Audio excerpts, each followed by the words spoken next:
In June last year, I challenged myself to do something very simple and very challenging.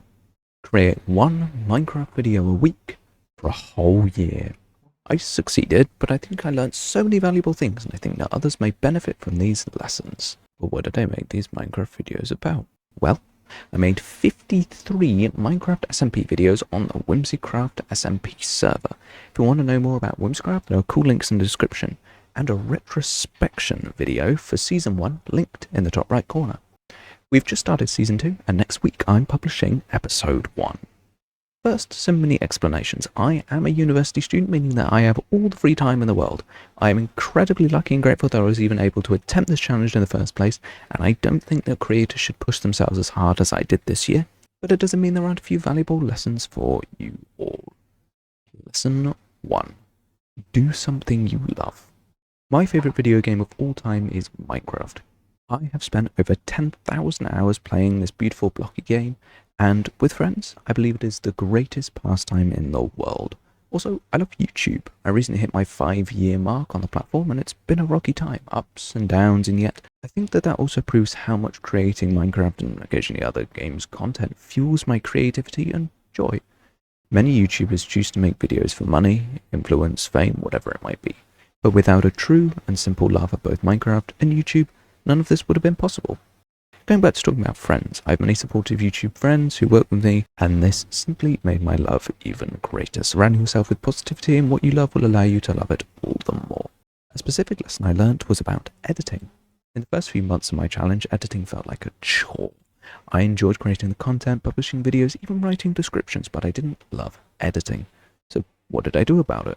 Well, I spoke to the wonderful Finch. Finn is another wonderful creator on Whimsicraft, and they are simply the most incredible editor and a fantastic person to have deep, long conversations with. I realized that I didn't enjoy the process of editing because I didn't understand it.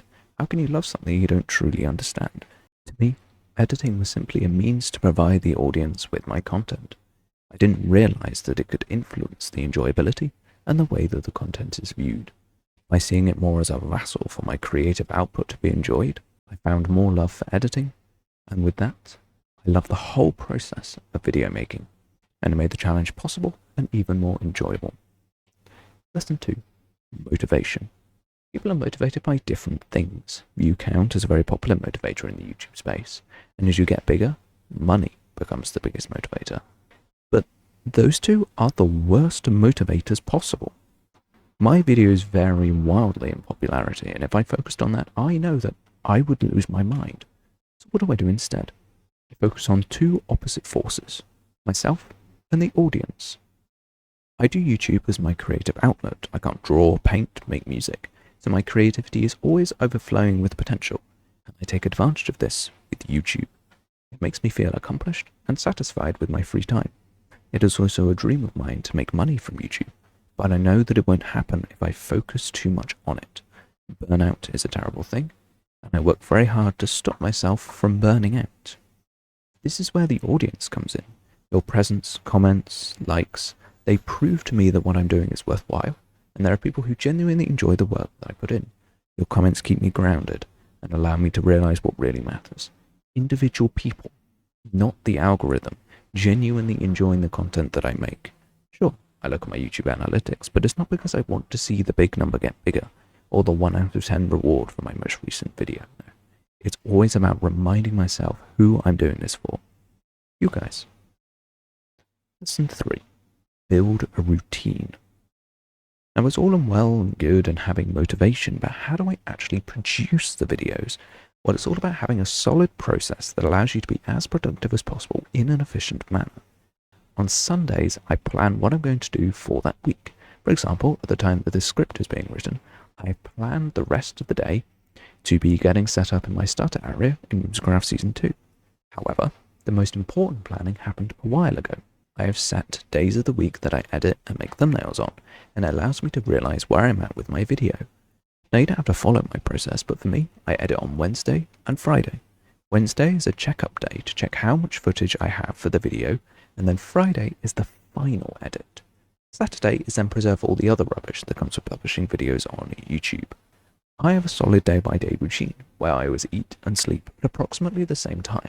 And I'm not here to be your life coach, but it really does help to have a routine. But I will say, it's very important to not feel bad if you break your routine. Getting annoyed at yourself is the fastest way to burnout. And the whole point of a routine is to avoid burnout. Avoiding burnout can also be done in a couple of other ways too. First, look at the big picture.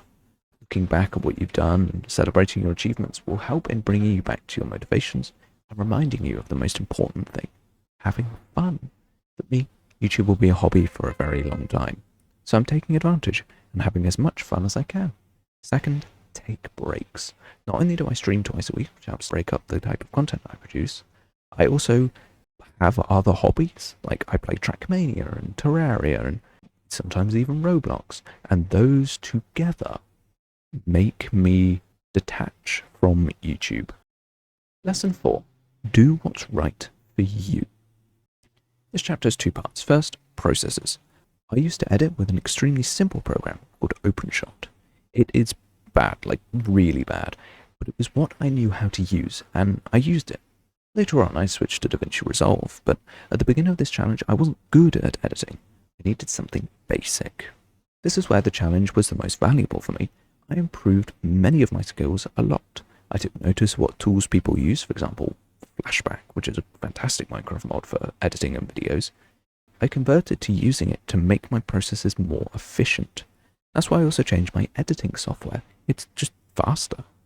The point is that you should use tools that you're comfortable with, but don't let that stop you from finding new, better processes and improving everything that you do. Frequency of video production is something that I've considered greatly over the past year.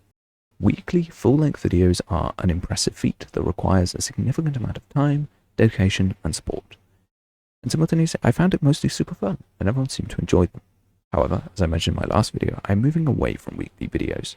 The reason why is super simple. I want to be able to put more effort into each video. Quality over quantity. I also recommend this purely from an enjoyment standpoint. Obviously, people have done research into how frequently you should post videos and their length and all that, but catering to the algorithm is fruitless and demotivating. Instead, you should do what feels right to you, and your correct audience will come to you. Finding your people is beautiful, and I'm in the process of building a bigger audience, and it's amazing. Lesson 5. Support networks are king.